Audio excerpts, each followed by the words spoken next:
Olá, seja muito bem-vindo ao canal O Filho do Universo.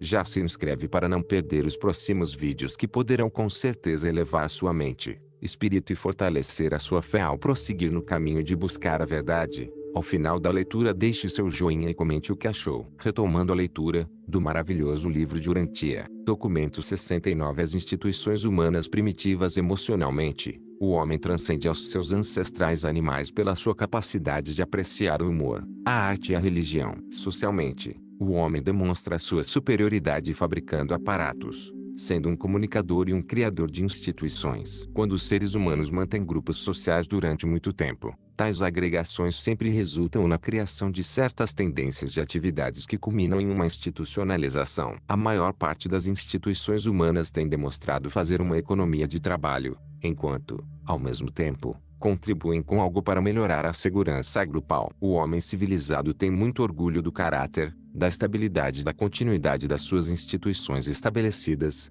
mas todas as instituições humanas são meramente os costumes acumulados do passado como têm sido conservados pelos tabus e dignificados pela religião. Tais legados transformam-se em tradições, e as tradições metamorfoseiam-se, finalmente, em convenções. 1.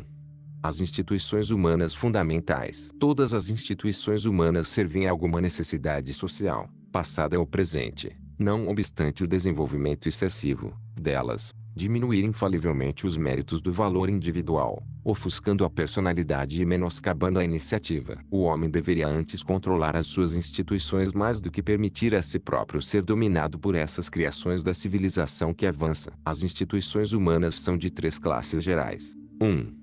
As instituições de automanutenção. Estas instituições abrangem aquelas práticas que advêm da fome de alimentos e dos instintos ligados à autopreservação. Incluem a indústria, a propriedade, a guerra pelo ganho e todos os dispositivos reguladores da sociedade. Mais cedo ou mais tarde, o instinto do medo leva ao estabelecimento dessas instituições de sobrevivência, por meio de tabus, convenções e sanções religiosas. No entanto, o medo, a ignorância e a superstição têm exercido um papel proeminente na origem primitiva e no desenvolvimento subsequente de todas as instituições humanas. 2.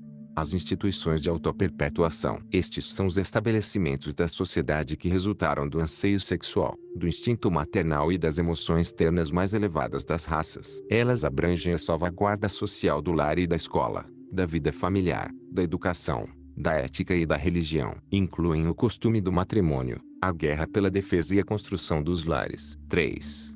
As instituições de autogratificação. Estas são as práticas que nascem das propensões para a vaidade e das emoções do orgulho, e abrangem os costumes dos vestuários e adornos pessoais, os usos sociais, a guerra pela glória, as danças, os divertimentos, os jogos e outras formas de gratificação sensual. A civilização, porém, nunca gerou instituições específicas de autogratificação. Esses três grupos de práticas sociais estão intimamente interrelacionados e são minuciosamente interdependentes um do outro. Em Urantia, eles representam uma organização complexa que funciona como um único mecanismo social. 2. O alvorecer da indústria. A indústria primitiva desenvolveu-se, vagarosamente, como uma forma de seguro contra os terrores da fome. Cedo, na sua existência, o homem começou a se pautar pelo exemplo de alguns dos animais que, durante uma colheita abundante, armazenam o alimento para os dias da escassez. Antes do alvorecer da frugalidade inicial e da indústria primitiva, o destino comum da tribo comum era a miséria e o sofrimento real. O homem primitivo tinha de competir com todo o mundo animal pelo seu alimento. O peso da competição sempre puxou o homem para baixo, até o nível bestial. A pobreza é um estado natural seu que é tirânico. A riqueza não é uma dádiva natural. Ela resulta do trabalho, do conhecimento e da organização. O homem primitivo não demorou a reconhecer as vantagens da associação. A associação levou à organização, e o primeiro resultado da organização foi a divisão do trabalho, com a imediata economia de tempo e materiais. Essas especializações do trabalho surgiram como uma adaptação à premência, seguindo o trajeto da menor resistência. Os selvagens primitivos, na realidade, nunca fizeram nenhum trabalho com prazer, nem voluntariamente. Eles agiam conforme a coerção da necessidade. O homem primitivo não apreciava o trabalho pesado, ele não se apressaria, a menos que fosse para enfrentar algum perigo grave. O elemento do tempo no trabalho, A ideia de se fazer uma determinada tarefa dentro de um certo limite de tempo é uma noção inteiramente moderna. Os antigos nunca se apressavam. Foi a demanda dupla da luta intensa pela existência e da constante elevação dos padrões de vida que conduziram as raças naturalmente nativas dos homens primitivos ao caminho da industriosidade. O trabalho, o esforço para a realização de projetos, é o que distingue o homem dos animais, cujos atos são totalmente instintivos. A necessidade do trabalho é a bênção suprema do homem. Todo o corpo de assessores do príncipe trabalhava. Eles fizeram muito para enobrecer o trabalho físico e ignorante. Adão foi um horticultor. O Deus dos hebreus trabalhava. Ele era o criador e o sustentador de todas as coisas. Os hebreus foram a primeira tribo a dar um valor supremo à industriosidade. Eles foram o primeiro povo a decretar que aquele que não trabalhar não comerá. No entanto, muitas das religiões do mundo remeteram-se ao ideal primitivo de ociosidade. Júpiter era um folião, e Buda tornou-se um adepto da reflexão no ócio. As tribos Sanjiques foram bastante industriosas quando residiam longe dos trópicos. Mas houve um longo combate entre os devotos preguiçosos da magia e os apóstolos do trabalho, aqueles que se faziam previdentes. As primeiras precauções humanas tiveram por objetivo a preservação do fogo, da água e do alimento. O homem primitivo, porém, era um especulador inato. Sempre queria algo em troca de nada e, muito frequentemente, naqueles tempos antigos, o sucesso obtido do trabalho paciente era atribuído aos encantamentos. A magia demorou a ceder caminho à previsão, à abnegação e à indústria. 3. A especialização do trabalho e a divisão do trabalho na sociedade primitiva foi determinada antes pelas circunstâncias naturais e, depois, pelos fatores sociais. A sequência primitiva da especialização no trabalho foi a seguinte: 1. A especialização baseada nos sexos. O trabalho da mulher derivou-se da presença seletiva dos filhos. As mulheres amam naturalmente os bebês mais do que os homens. E assim, a mulher tornou-se uma trabalhadora de rotina, enquanto o homem caçava e combatia, entrando em períodos acentuados de trabalho e outros de repouso. Ao longo das idades, os tabus têm contribuído para manter a mulher estritamente no seu próprio âmbito. O homem, muito egoisticamente, escolheu o trabalho mais agradável, deixando a rotina pesada para a mulher. O homem sempre se envergonhou de fazer o trabalho da mulher, mas a mulher nunca demonstrou nenhuma relutância em fazer o trabalho do homem. No entanto, é estranho registrar que tanto os homens quanto as mulheres têm sempre trabalhado juntos para construir e mobiliar o lar. 2. As modificações devidas à idade e à doença. Essas diferenças determinaram a divisão posterior do trabalho. Os velhos e os aleijados muito cedo foram postos para trabalhar fazendo ferramentas e armas. Posteriormente, foram designados para os trabalhos da irrigação. 3. A diferenciação baseada na religião. Os curandeiros foram os primeiros seres humanos a ficarem isentos do árduo trabalho físico. Eram uma classe profissional pioneira. Os ferreiros, por serem considerados magos, era um pequeno grupo que competia com os curandeiros. A sua habilidade em trabalhar com os metais fez com que o povo os temesse. Os ferreiros brancos e os ferreiros negros deram origem às crenças primitivas na magia branca e na magia negra. E essa crença, mais tarde, relacionou-se com a superstição de bons e maus fantasmas, de espíritos bons e maus. Os ferreiros foram o primeiro grupo não religioso a desfrutar de privilégios especiais. Eram considerados neutros durante a guerra, e um ócio suplementar levou-os a tornarem-se, enquanto classe, os políticos da sociedade primitiva. Contudo, por causa de abusos crassos desses privilégios, os ferreiros tornaram-se universalmente detestados e, assim, os curandeiros não perderam tempo e fomentaram o ódio aos seus competidores. Nessa primeira disputa entre a ciência e a religião, a superstição, venceu. Depois de serem expulsos das aldeias, os ferreiros mantiveram os primeiros albergues, as casas de alojamento público, nos arredores dos povoados. 4. Os senhores e os escravos. A nova diferenciação no trabalho veio das relações do conquistador e do conquistado, e isso significou o começo da escravidão humana. 5.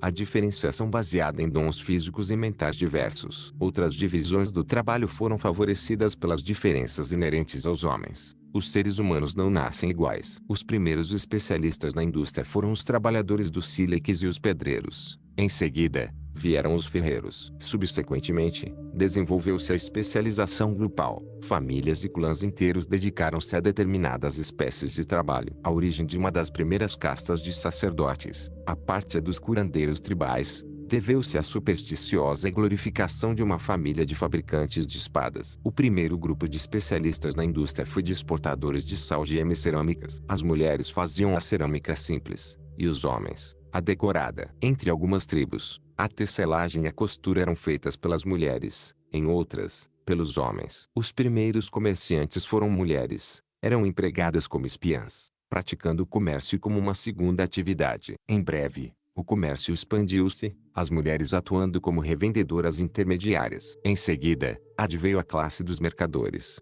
que cobrava uma comissão, um lucro, pelos seus serviços. O crescimento das trocas fez surgir o comércio, e, em seguida a troca de produtos básicos, veio a troca de mão de obra especializada. 4.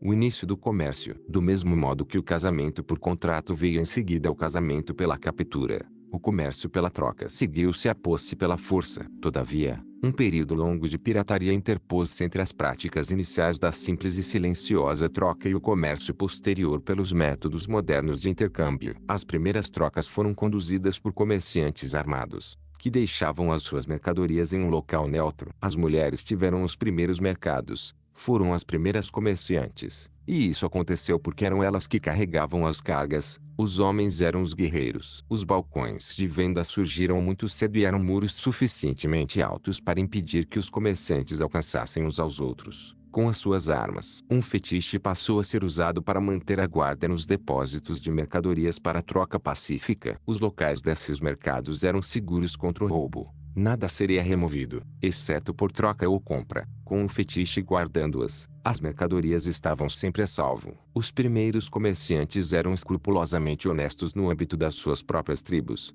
mas considerava-se como certo que trapaceassem com os estrangeiros distantes. Mesmo os hebreus primitivos reconheceram um código diferente de ética nos seus negócios com os gentios. Durante idades, a troca sem alardes continuou, antes que os homens se encontrassem, desarmados, no local sagrado do mercado. Essas mesmas praças dos mercados transformaram-se nos primeiros locais de santuários e ficaram conhecidos, mais tarde em alguns países, como as cidades-refúgio. Qualquer fugitivo que chegasse ao local do mercado estava abrigado contra ataques. Os primeiros pesos utilizados foram os grãos de trigo e outros cereais. A primeira moeda de troca foi um peixe ou uma cabra. Mais tarde, a vaca tornou-se a unidade de troca. A escrita moderna originou-se nos primeiros registros comerciais. A primeira literatura do homem foi um documento de promoção comercial, uma publicidade de sal. Muitas das guerras primitivas foram feitas pela posse de depósitos naturais, tais como os da pedra, sal e metais. O primeiro tratado tribal formal dizia respeito à intertribalização de um depósito de sal. Nesses locais dos tratados, surgiram oportunidades de intercâmbios, amigáveis e pacíficos, de ideias e mesmo para que várias tribos se misturassem racialmente. A escrita progrediu, passando pelos estágios do bastão-mensagem, de cordas com nós, dos desenhos figurativos, dos hieróglifos e dos colares de conchas, até os alfabetos primitivos, por meio de símbolos. O envio de mensagens evoluiu desde o sinal primitivo de fumaça até o correio por intermédio de corredores, cavaleiros, ferrovias, aviões, bem como o telégrafo, telefone e comunicação sem fio. Ideias novas e métodos melhores eram levados a todo o mundo habitado pelos comerciantes dos povos da antiguidade. O comércio, ligado à aventura, levou à exploração e às descobertas. E tudo isso deu origem aos meios de transporte. O comércio tem sido um grande civilizador, mediante a promoção do intercâmbio cultural. 5. Os primórdios do capital. O capital é o trabalho utilizado como uma renúncia do presente em favor do futuro. As economias representam uma forma de seguro de manutenção e de sobrevivência. O amealhar do alimento desenvolveu autocontrole e criou os primeiros problemas entre o capital e o trabalho. O homem que tinha comida, desde que pudesse protegê-la dos ladrões, possuía uma vantagem clara sobre o homem sem nenhum alimento. O banqueiro primitivo era o homem valente da tribo. Ele guardava os tesouros grupais em depósito, e o clã inteiro defenderia sua tenda em caso de ataque. Assim, a acumulação de capital individual e de riqueza grupal, de um modo imediato, conduziu à organização militar. Inicialmente, tais precauções eram destinadas a defender a propriedade contra a pilhagem estrangeira. Porém, mais tarde, tornou-se costume manter a organização militar treinada e em forma, lançando ataques sobre a propriedade e a riqueza de tribos vizinhas. Os impulsos básicos que levaram à acumulação de capital foram: 1. A fome, associada à previsão. A economia e a preservação do alimento significavam poder e conforto para aqueles que possuíam previsão suficiente para prover as necessidades futuras. A estocagem dos alimentos era o seguro adequado contra a fome e as catástrofes, e todo o contexto dos costumes primitivos foi, na realidade, concebido para ajudar o homem a subordinar o presente ao futuro. 2. O amor pela família, o desejo de satisfazer as suas necessidades. O capital representa a poupança da propriedade, a despeito da pressão das necessidades do agora, a fim de assegurar para as exigências do futuro. Uma parte dessas necessidades futuras pode estar relacionada à posteridade do poupador. 3. A vaidade, o desejo de exibir as próprias acumulações de propriedade. A posse de muitas roupas era um dos primeiros sinais de distinção. A vaidade do colecionador logo apelou ao orgulho do homem. 4. A posição, o desejo intenso de comprar o prestígio social e político. Logo fez surgir a nobreza comercializada, e a admissão a ela dependia da prestação de certos serviços especiais à realeza, ou era concedida abertamente sob pagamento em dinheiro. 5. O poder, a aspiração de ser o senhor. O empréstimo de tesouros era empregado como um meio de escravização, pois, nesses tempos antigos, os juros dos empréstimos eram de 100% ao ano. Os emprestadores de dinheiro faziam-se de reis, criando um exército permanente de devedores. Os escravos estavam entre as primeiras formas de propriedade acumulada e, mais antigamente, a escravidão ao débito estendia-se até a posse do corpo após a morte. 6.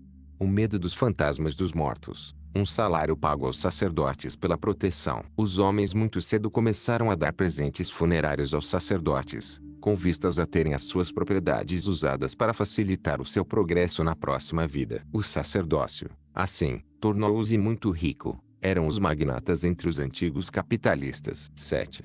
O desejo sexual, o desejo de comprar uma ou mais esposas. A primeira forma de comércio entre os homens foi a permuta de mulheres, e precedeu em muito ao comércio de cavalos. Todavia, a permuta de escravas do sexo nunca levou a sociedade a avançar. Esse tráfico foi e é uma desonra racial, pois, ao mesmo tempo, entorpeceu o desenvolvimento da vida familiar e poluiu as aptidões biológicas dos povos superiores. 8.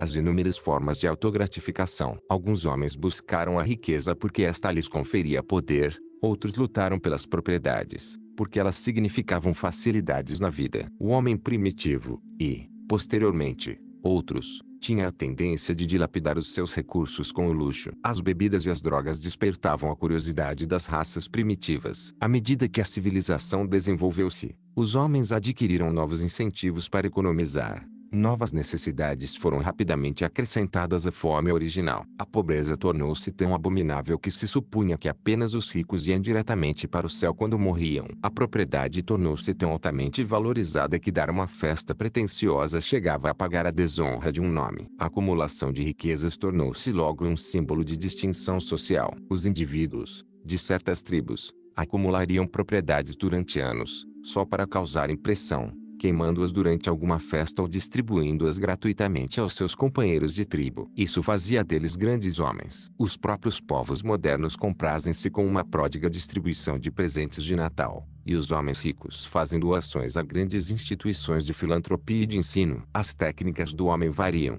mas a sua disposição permanece inalterada. Todavia, também é bom assinalar que muitos ricaços de antigamente distribuíam parte da própria fortuna, em vista do medo de serem mortos por aqueles que cobiçavam seus tesouros. Homens ricos, comumente, sacrificavam dezenas de escravos para exibir desdém pela riqueza. Embora o capital haja contribuído para liberar o homem, tem, em grande parte, também complicado a sua organização social e industrial. O abuso do capital, da parte de alguns capitalistas injustos, não contradiz o fato de o capital ser a base da sociedade industrial moderna. Por meio do capital e das invenções, a geração atual desfruta de um nível mais elevado, de liberdade, do que qualquer outra que a haja precedido na Terra. Isto é registrado aqui como um fato, e não como justificativa para os muitos usos errôneos do capital por parte de pessoas inconsequentemente egoístas. 6.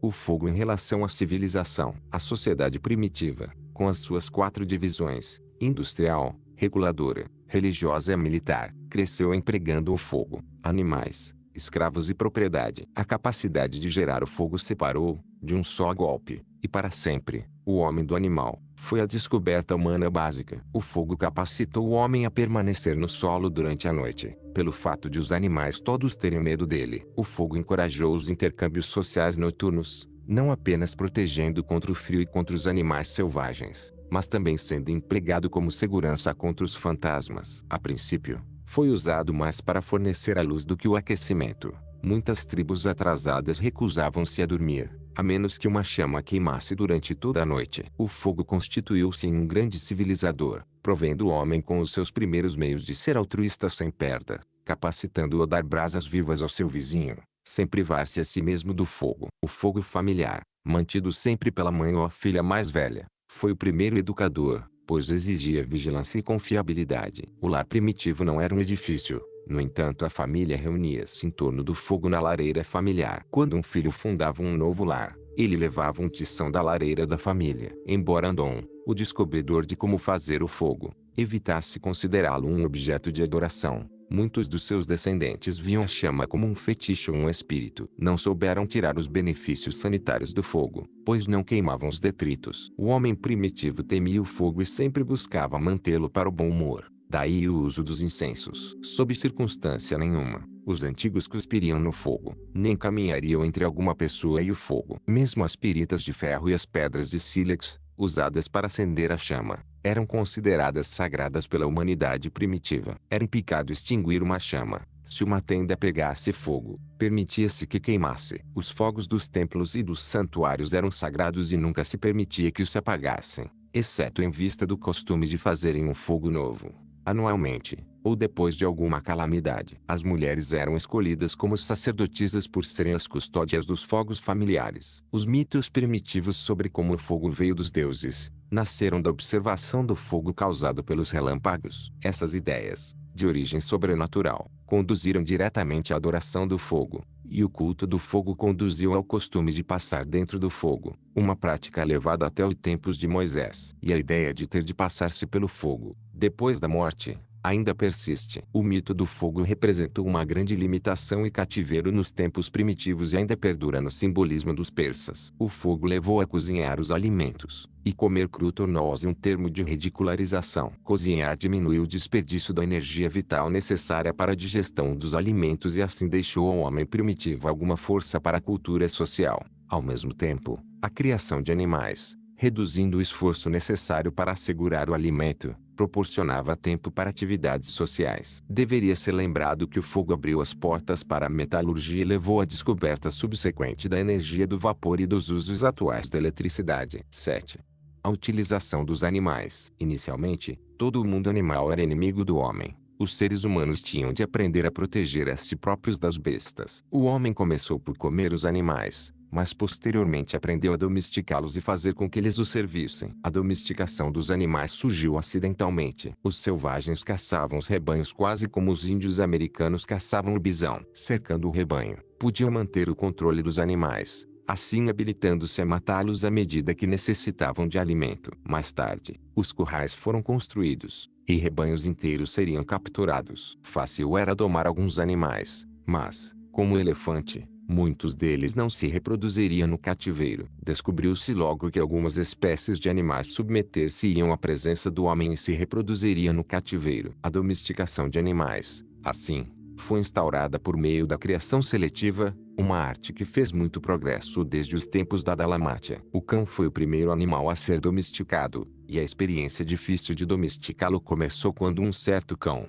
depois de seguir um caçador durante todo o dia, finalmente foi para casa com ele. Durante idades, os cães foram usados como alimento, para caça, para o transporte e como companhia. No início, os cães apenas uivavam. Posteriormente aprenderam a latir. O seu agudo sentido do olfato levou à impressão de que podia ver espíritos, e assim surgiu o culto do cão fetiche. O uso do cão de guarda fez com que fosse possível a todo o clã dormir à noite. E, então, tornou-se costume empregar cães de guarda para proteger a casa contra os espíritos, tanto quanto contra os inimigos materiais. Quando o cão latia, era porque se aproximava algum homem ou animal. Quando o cão uivava, no entanto, significava que os espíritos estavam próximos. E hoje, muitos ainda acreditam que o uivo de um cão, à noite, indica alguma morte. Quando ainda caçador, o homem era muito gentil para com a mulher, mas após a domesticação dos animais, Combinada à confusão gerada por Caligástia, muitas tribos passaram a tratar as suas mulheres de um modo vergonhoso. Eles as tratavam do mesmo modo como tratavam seus animais. O tratamento brutal do homem para com a mulher constitui um dos capítulos mais negros da história humana. 8.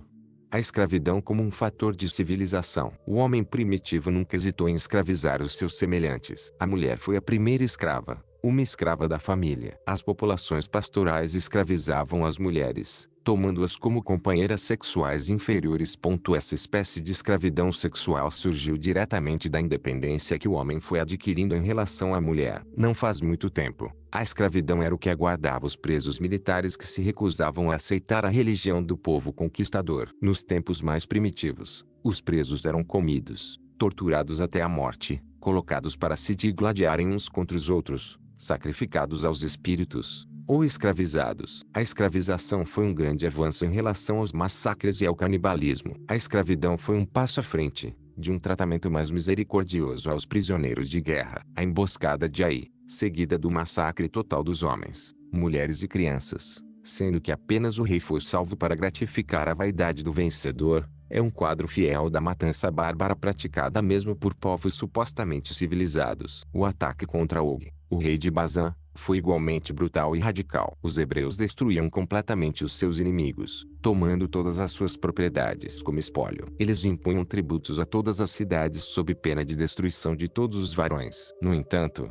muitas das tribos dessa mesma época, movidas por um egoísmo tribal menor, tinham há muito iniciado a prática da adoção dos prisioneiros superiores. O caçador, tanto quanto o homem vermelho americano, não escravizava, ou adotava ou matava os seus prisioneiros. A escravidão não prevaleceu em meio aos povos pastorais, porque necessitavam de poucos trabalhadores. Na guerra, os pastores tinham como prática matar todos os homens capturados e levar apenas as mulheres e as crianças como escravas. O Código Mosaico continha instruções específicas para transformar em esposas as mulheres prisioneiras. Caso não satisfizessem, elas seriam mandadas embora, mas aos hebreus não era permitido venderem, como escravas, essas consortes rejeitadas, o que foi, pelo menos, um avanço da civilização. Embora fossem ainda grosseiros, os padrões sociais dos hebreus, eles estavam bem mais adiantados que as tribos vizinhas. Os pastores foram os primeiros capitalistas, os seus rebanhos representavam um capital,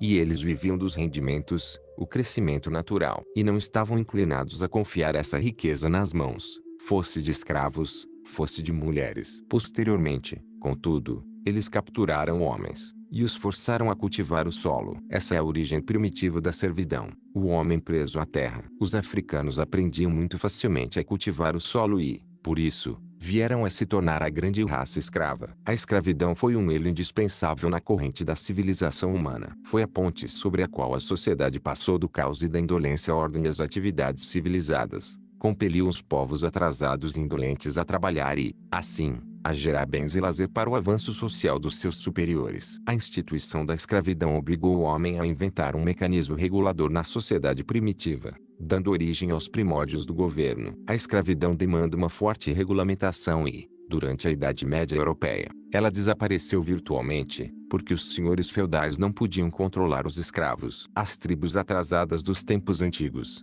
como a dos australianos nativos de hoje, nunca tiveram escravos. Bem verdade é que a escravidão era opressiva, mas foi nas escolas da opressão que o homem aprendeu a indústria. Os escravos afinal compartilharam das bênçãos de uma sociedade mais elevada, a qual tão involuntariamente haviam ajudado a criar. A escravidão gera uma organização de realização cultural e social, mas logo ataca insidiosamente a sociedade por dentro, revelando-se a mais grave de todas as doenças sociais destrutivas. As invenções mecânicas modernas transformaram a escravatura em algo obsoleto. A escravidão, como a poligamia, ficou ultrapassada porque não compensa, mas sempre se tem revelado desastroso libertar subitamente um grande número de escravos. Complicações menores adviriam se emancipados de um modo gradativo. Hoje, os homens não são escravos sociais, mas milhares permitem que a ambição os faça escravos das dívidas. A escravidão involuntária abriu caminho para uma forma de servidão industrial nova, mais aperfeiçoada e modificada. Embora o ideal da sociedade seja a liberdade universal,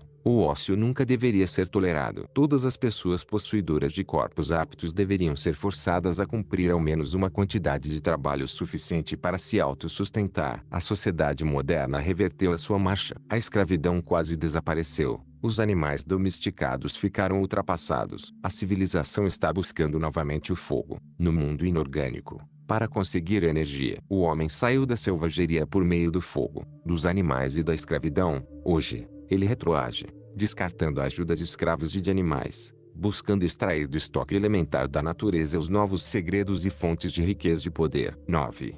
A propriedade privada. Embora a sociedade primitiva tenha sido virtualmente comunitária, o homem primitivo não aderiu às doutrinas mais atuais de comunismo. O comunismo desses tempos primitivos não era uma mera teoria social, nem uma doutrina social, era um ajuste automático, simples e prático. Esse comunismo impediu a indigência e a miséria. A mendicância e a prostituição eram quase desconhecidas entre essas tribos antigas. O comunismo primitivo não nivelou o homem especialmente por baixo, nem exaltou a mediocridade. Todavia premiou a inatividade e a ociosidade, sufocou a indústria e destruiu a ambição. O comunismo foi um patamar indispensável ao crescimento da sociedade primitiva. No entanto, cedeu lugar à evolução de uma ordem social mais elevada, porque foi contrário a 4 fortes tendências humanas. 1.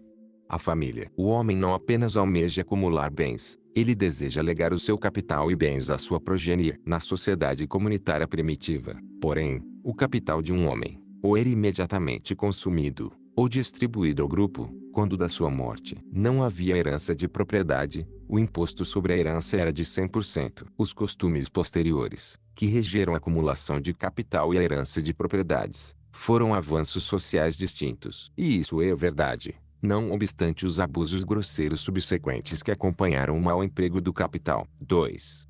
As tendências religiosas. O homem primitivo também queria constituir uma propriedade, como um núcleo, para começar a vida na próxima existência. Esse motivo explica por que prevaleceu, durante tanto tempo, o costume de enterrar seus pertences pessoais de um homem com ele. Os antigos acreditavam que apenas os ricos sobreviviam à morte com alguma dignidade e prazer imediatos. Aqueles que ensinaram a religião revelada, mais especialmente os instrutores cristãos, foram os primeiros a proclamar que os pobres poderiam ter a salvação nos mesmos termos que os ricos. 3.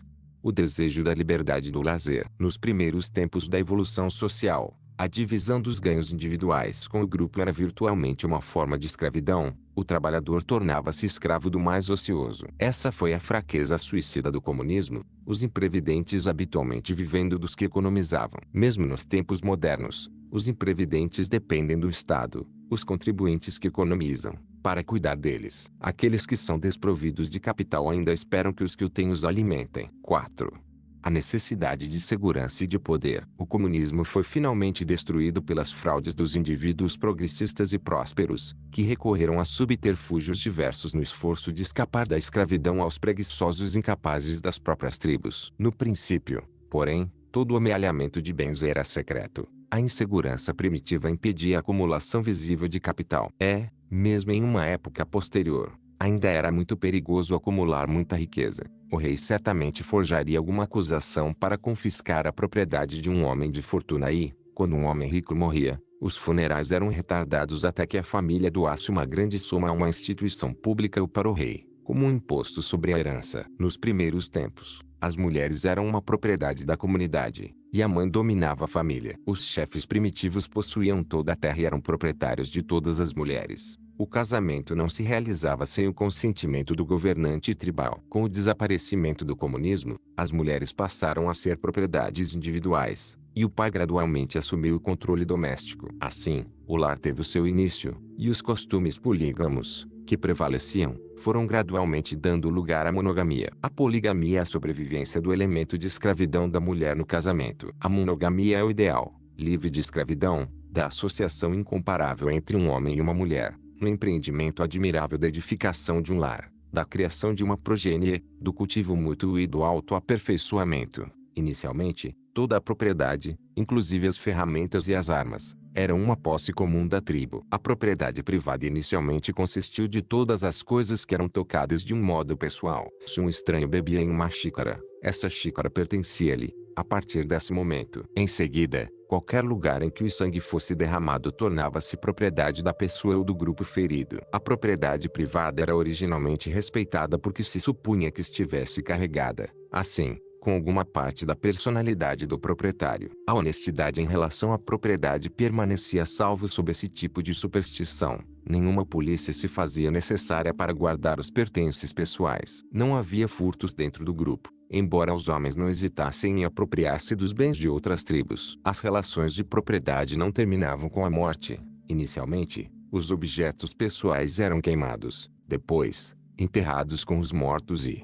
posteriormente, herdados pela família sobrevivente, ou pela tribo. Os objetos pessoais do tipo ornamental tiveram a sua origem no uso de amuletos. A vaidade e, ainda mais, o medo dos fantasmas, levaram o homem primitivo a resistir a todas as tentativas de despojamento dos seus amuletos favoritos, e tal propriedade era mais valorizada do que as necessidades reais. O espaço onde se dormia foi uma das primeiras propriedades do homem. Ulteriormente, os locais dos lares eram designados pelos chefes tribais, que detinham consigo a custódia de todos os bens imóveis em nome do grupo. Em breve, a colocação de uma lareira conferia propriedade, e, mais tarde ainda, um poço constituía o título à terra adjacente a ele. As nascentes e os poços estavam entre as primeiras propriedades privadas. Toda a prática do fetiche era utilizada para guardar os olhos d'água, os poços, as árvores, a colheita e o mel. Com a perda da fé nos fetiches, as leis foram desenvolvidas para proteger os pertences privados. Contudo, as leis da caça e o direito a caçar, em muito, precederam as leis da terra. O homem vermelho americano nunca compreendeu a propriedade privada de terras. Ele não podia compreender a visão do homem branco. A propriedade privada foi, muito cedo, marcada pelas insígnias da família. Esta, a origem longínqua da heráldica familiar. O bem imóvel podia também ser colocado sob a guarda dos espíritos. Os sacerdotes consagrariam um pedaço de terra, e este ficaria a partir daí sob a proteção dos tabus mágicos erigidos nele. Os proprietários dessas terras eram conhecidos como possuidores de uma escritura sacerdotal de propriedade. Os hebreus tinham um grande respeito por esses marcos de família. Maldito seja aquele que retirar o marco da terra do seu vizinho. Esses marcos de pedra tinham as iniciais do sacerdote. Mesmo as árvores, quando marcadas com as iniciais, tornavam-se propriedade privada. Primitivamente, apenas as colheitas eram propriedade particular, e as colheitas sucessivas conferiam títulos de propriedade. A agricultura assim foi a origem da propriedade privada de terras. Era dado, inicialmente, o direito de posse apenas vital aos indivíduos. Com a morte, a propriedade da terra revertia para a tribo. Os primeiríssimos títulos de propriedade de terras concedidos pelas tribos a indivíduos foram os das sepulturas, a tumba familiar. Posteriormente, as terras pertenceram àqueles que a cercavam, mas as cidades sempre reservaram algumas terras para as pastagens públicas e para o uso em caso de sitiamento. Essas terras comuns representam a sobrevivência da forma primitiva de propriedade coletiva. Finalmente, o Estado destinou propriedades ao indivíduo, reservando-se o direito de taxação. Havendo assegurado seus títulos, os donos de terras poderiam receber aluguéis, e a terra tornou-se uma fonte de renda, de capital. Finalmente, a terra tornou-se verdadeiramente negociável, permitindo vendas, transferências, hipotecas e execuções de hipotecas. A propriedade privada trouxe maior liberdade e mais estabilidade. Contudo, somente depois que o controle e a direção da comunidade falharam, uma posse particular da terra passou a ter a sanção social, e isso foi imediatamente seguido por uma sucessão de escravos, de servos e classes de despossuídos de terra. Contudo, a maquinaria aperfeiçoada gradualmente foi libertando o homem do trabalho escravo. O direito à propriedade não é absoluto, é puramente social. Mas, todo governo, lei, ordem, direitos civis, liberdades sociais e convenções, do modo como têm sido desfrutados pelos povos modernos, tem feito crescer a paz e a felicidade em torno da certidão de propriedade privada. A ordem social atual não é necessariamente certa, não sendo divina, nem sagrada. Contudo, a humanidade procederá bem, caso se mobilize lentamente para fazer modificações. Aquilo que tendes é bastante melhor do que qualquer sistema conhecido pelos vossos ancestrais. Assegurai-vos, quando fordes fazer alterações, da ordem social, de que elas sejam para melhor. Não vos deixeis persuadir a experimentar as fórmulas já descartadas pelos vossos antepassados. Ide, avançai,